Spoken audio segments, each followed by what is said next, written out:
حدیث پاک میں آپ صلی اللہ علیہ وسلم نے ارشاد فرمایا، دنیا کی محبت ساری برائیوں کی جڑ ہے۔ جس انسان کے دل میں دنیا کی محبت رچ بس جائے پھر اس کے لیے گناہوں سے بچنا مشکل ہو جاتا ہے۔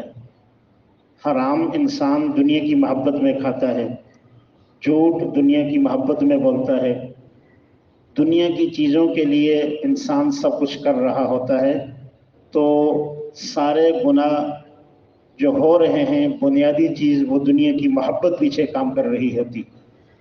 اس لیے عزیزو، اس جہاں کے اندر ہم رہ رہے ہیں، یہاں رہنا بھی ہے، یہاں کھانا بھی ہے، یہاں کمانا بھی ہے، یہاں بنانا بھی ہے، مگر کہیں اس درجے تک دنیا ہمارے اندر سرایت نہ کر جائے کہ ہم اللہ کے حکم کو توڑ دیں۔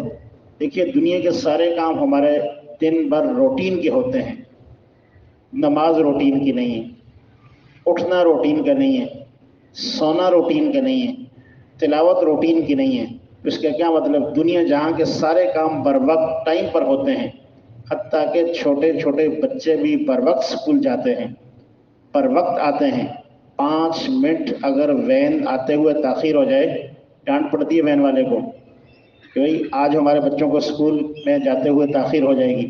معصوم جانیں جو شرعاً مکلف نہیں ہیں، صبح سویرا اٹھنا یہ بڑوں کی ذمہ داری ہے، بچوں کے نہیں، مگر ہم نے چھوٹے چھوٹے بچوں کو مکلف بنایا، دنیا کی خاطر اٹھا رہے ہیں، آنکھیں بند ہیں، نیند سے اونگ رہے ہیں، معصوم جان ہے، ظلم کر رہے ہیں، انہیں اسکول بھیج رہے ہیں، مگر خود اٹھ کر مسلح پہ آنا جو بڑوں کی ذمہ داری ہم نہیں کر رہے۔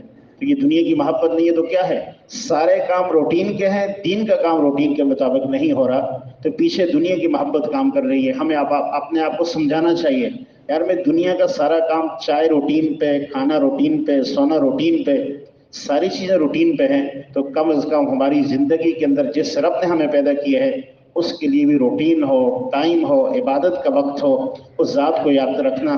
اصل تو یہی ہے۔ اللہ جل جلالہ ہم سب کو عمل کرنے کی توفیق دے۔